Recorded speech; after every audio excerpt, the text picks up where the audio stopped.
You know, my name is Bentley Rayburn, and we moved here to Chesterfield when I was a young lad, probably 2 or 3 years old. My father was the president of Covenant College and Seminary, and so I had 2 older sisters and an older brother and myself, and when I moved here I was, as I said, about 3, and entered the Parkway School District as a kindergartner at Mason Ridge High School, Mason Ridge Elementary School, and my kindergarten teacher was Miss Joy, a delightful lady that I remember to this day. My childhood was a happy one, and in part because of the wonderful friends that I had at Mason Ridge. I remember so many things quite distinctly.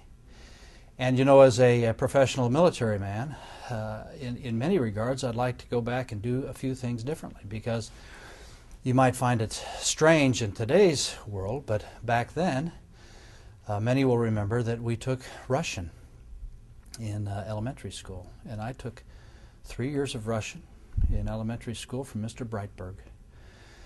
Because they offered it at elementary school, of course, I could have continued to take it in junior high and senior high, and now I wish I had, but I switched to Spanish.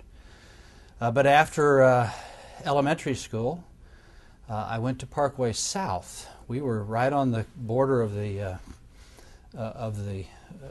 borders between South Junior High and Central Junior High. So my first 2 years in junior high school, I went to Parkway South, and then I finished up my junior high years at Parkway Central before going to Parkway Central Senior High. I mentioned I had older brother and 2 sisters. They all, 3 of them, graduated from Parkway and were well equipped with their high school education to do well in college and beyond. My brother holds a PhD from the University of Edinburgh in Scotland and is a successful pastor in Tacoma, Washington. And my 2 sisters, one has passed away, Bronwyn Rayburn. She was a class of 69, I believe, or 65. And she's passed away, but my other sister lives outside of Baltimore. And we all think fondly of our Parkway experience. I was well prepared. I had thought for some time to go into the military and had considered the academies. I really wanted to fly. So one of our counselors, a Miss Joyce Lake at Central High School, encouraged me to apply to the Air Force Academy, which I did. And I entered the academy after I graduated in the class of 71. I entered the academy that summer and quite frankly did quite well, in part because of my very good high school education. I was able to validate a 1.5 years of academy mathematics and science, which positioned me well for my degree, which I earned in math and basic sciences. And I attribute that to a lot of the wonderful teachers that I still remember from my days here at Parkway. Of course, Mr. Holmes was my math teacher, and we all remember Mr. Holmes because he was the only man that could erase a blackboard with 2 hands at once. And he was a great teacher, and I completed calculus and advanced mathematics, which prepared me well, as I said. Sciences, I took a number of advanced science courses here at Parkway, and even with the broad spectrum of courses that we were required to take in the Corps at the Air Force Academy, I remember being well trained in math and history, social sciences, and even the things that prepared me for leadership later on. Being active in the athletic program, under Coach Stauffer with the soccer coach. I played varsity soccer at the academy. I all look back now and see that they were very formative in my experience with regard to the academy. Of course, I wanted to fly, and so when I graduated from the academy in 1975, I went off to pilot training. But I should say just a word about my academy experience, because really I think in part the background that I had here at Parkway prepared me well for leadership. And the academy afforded me to have a number of very crucial leadership positions. And in my senior year I was chosen to be the cadet commander. So I was the cadet wing commander for the entire 4,000-man academy class. Those kinds of leadership experiences when you're young are very important. They teach you wonderful lessons that that you have the privilege to learn when you're young, and when you can afford a mistake here or there,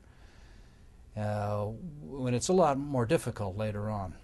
And so I left the academy after graduation in 1975, went to pilot training, and have served in the Air Force ever since, almost now 30 years.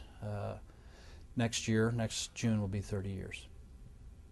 I look back on my Air Force career, glad to have had the opportunity to serve our country in literally all places all over the world. It's an exciting job and an exciting lifestyle that both my wife and my family have enjoyed. We've lived literally all over. I started off in pilot training in Phoenix, and after graduating from F4 school, when I started to fly fighters, we were married and went to Spain for 3 years. Came back from Spain and was stationed at the Pentagon, working for the Secretary of the Air Force, and then off to fly the F-16. It was a brand new airplane back then, and I was in one of the early years of the F-16 at Hill Air Force Base. Went to school at Fort Leavenworth with the Army, and then to Korea. We enjoyed our year in Korea, met wonderful Korean friends, and are fast friends to this day. Back to the States, to Holloman Air Force Base, where I commanded a fighter squadron. At the time, I was privileged to be the youngest fighter squadron commander in the Air Force. And those things don't just happen overnight. They happen because of a lifelong experiences in learning and education, many of which started right here at Parkway. And after Holloman, I went again to school with the State Department. I served for the commander of Air Combat Command. I commanded the Air Force's premier weapons and tactics school, the fighter weapons school at Nellis Air Force Base in Nevada. Then I commanded the 388th Fighter Wing flying F-16s. This was during the years of Khobar. I had men and women in Khobar Towers when it was bombed by the terrorists. And then I myself left after I finished my command tour with the 388th.